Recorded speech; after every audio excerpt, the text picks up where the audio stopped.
ಜಿಲ್ಲಾಧ್ಯಕ್ಷರ ಹುದ್ದೆ ಅಧಿಕಾರದ ಮೆಟ್ಟಿಲೆ ಅಥವಾ ಅಧಿಕಾರಕ್ಕೆ ಏರಿಸುವ ಹೊಣೆಗಾರಿಕೆ?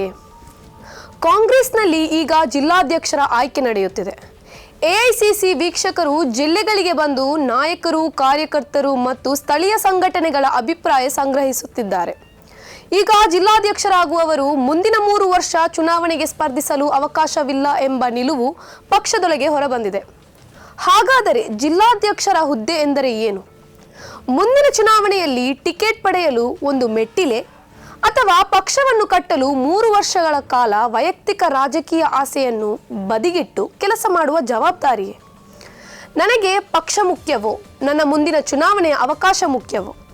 ಮುಂದಿನ ಚುನಾವಣೆಯಲ್ಲಿ ಸ್ಪರ್ಧಿಸುವ ಆಸೆ ಇದ್ದೇ ಇದೆ, ಆದರೆ ಅದೇ ಸಮಯದಲ್ಲಿ ಜಿಲ್ಲಾಧ್ಯಕ್ಷನಾಗಬೇಕು ಎನ್ನುವ ಆಸೆಯೂ ಇದೆ ಎಂದಾದರೆ ಈಗ ಇರುವ ಮಾಹಿತಿಯ ಪ್ರಕಾರ ಇದು ಸಾಧ್ಯವಿಲ್ಲ. ಜಿಲ್ಲಾಧ್ಯಕ್ಷರ ಹುದ್ದೆ ಗೆಲ್ಲುವವರ ಹುದ್ದೆ ಅಲ್ಲ, ಪಕ್ಷವನ್ನು ಗೆಲ್ಲಿಸುವವರ ಹುದ್ದೆ ಎಂಬ ನಿರೀಕ್ಷೆಯನ್ನ ಈಗ ಆಯ್ಕೆ ಮಾಡುವ ಪ್ರಕ್ರಿಯೆ ಹುಟ್ಟುಹಾಕಿದೆ. ಬಿಜೆಪಿ ಮತ್ತು ಸಂಘ ಪರಿವಾರದ ಪ್ರಯೋಗಶಾಲೆಯಾಗಿರುವ ದಕ್ಷಿಣ ಕನ್ನಡ ಇದನ್ನೇ ನಿರೀಕ್ಷಿಸುತ್ತಿದೆ. ಕರಾವಳಿಯ ರಾಜಕೀಯ ಅಂಗಳದಲ್ಲಿ ಈಗ ಜಿಲ್ಲಾಧ್ಯಕ್ಷರ ಆಯ್ಕೆ ಪ್ರಕ್ರಿಯೆ ಕಾವು ಪಡೆದುಕೊಂಡಿದೆ. 50ಕ್ಕೂ ಹೆಚ್ಚು ಆಕಾಂಕ್ಷಿಗಳು ಸಾಲಿನಲ್ಲಿ ನಿಂತಿದ್ದಾರೆ. ಈ ಎಲ್ಲ ಪಟ್ಟಿಯನ್ನ ಅಳೆದು ತೂಗಿದ್ರೆ ಇದರಲ್ಲಿ 7ಕ್ಕಿಂತ ಹೆಚ್ಚು ಮಂದಿ ಸೂಕ್ತ ವ್ಯಕ್ತಿಗಳು ಅನಿಸುವುದೇ ಇಲ್ಲ.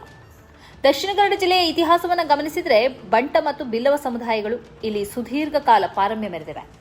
ಕೆಕೆ ಶೆಟ್ಟಿ, ಮಹಾಬಲ್ ಶೆಟ್ಟಿ, ರಮನಾಥ್ ರೈ, ಸಂಕಪ್ಪ ರೈ ಹಾಗೂ ಎಸಿ ಭಂಡಾರಿ ಅವರಂತಹ ನಾಯಕರು ಬಂಟ ಸಮುದಾಯದಿಂದ ನಾಯಕತ್ವ ವಹಿಸಿದರೆ, ಬಿಲ್ಲವ ಸಮುದಾಯದಿಂದ ಕೆ ವಿಶ್ವನಾಥ್ ಅವರೊಬ್ಬರೇ ಸತತ ಸುಮಾರು 18 ವರ್ಷಗಳ ಕಾಲ ಅಧ್ಯಕ್ಷರಾಗಿದ್ದರು.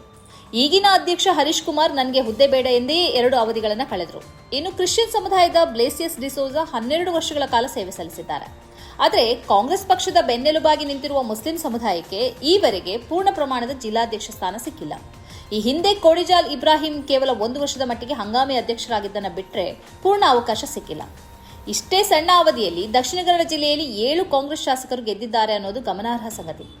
ಪ್ರಸ್ತುತ ಲುಕ್ಮಾನ್ ಬಂಟ್ವಾಳ್ ವೈಜ್ಞಾನಿಕ ದೃಢ ನಿಲುವಿನ ಪಕ್ಷವನ್ನು ಸಮರ್ಥಿಸಿಕೊಳ್ಳುವ ಯುವ ನಾಯಕರಾಗಿ ಕಾಣ್ತಾ ಇದ್ದಾರೆ. ಎಂಎಸ್ ಮೊಹಮ್ಮದ್ ಹಿರಿಯ ನಾಯಕರಾಗಿದ್ದಾರೆ.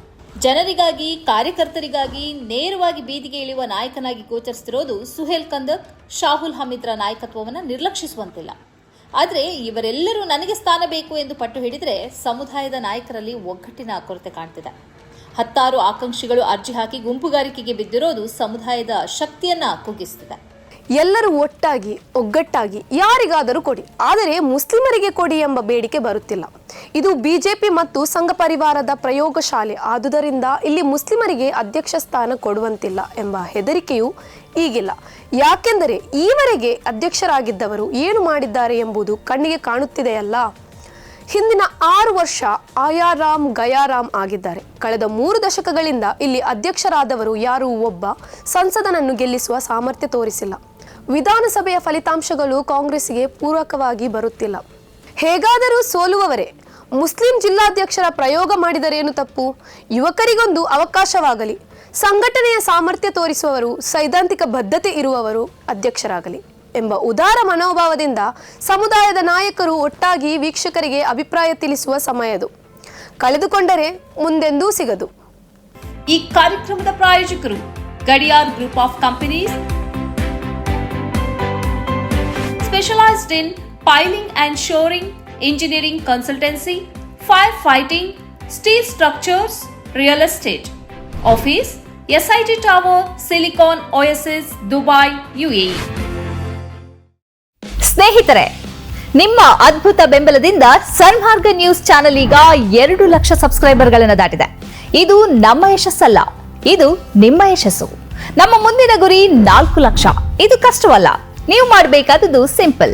ನೀವು ಸನ್ಮಾರ್ಗ ನ್ಯೂಸ್ ಚಾನೆಲ್ ವಿಡಿಯೋವನ್ನ ನಿಮ್ಮ ಸ್ನೇಹಿತರಿಗೆ, ಕುಟುಂಬದವರೊಂದಿಗೆ ಹಂಚಿಕೊಳ್ಳಿ ಮತ್ತು ಅವರಲ್ಲೂ ಸಬ್ಸ್ಕ್ರೈಬ್ ಮಾಡಲು ಹೇಳಿ. ನೀವು ಶಕ್ತಿಯನ್ನು ಕೊಡಿ, ನಾವು ನಿಖರ ಸುದ್ದಿ ಕೊಡ್ತೇವೆ. ಧನ್ಯವಾದಗಳು.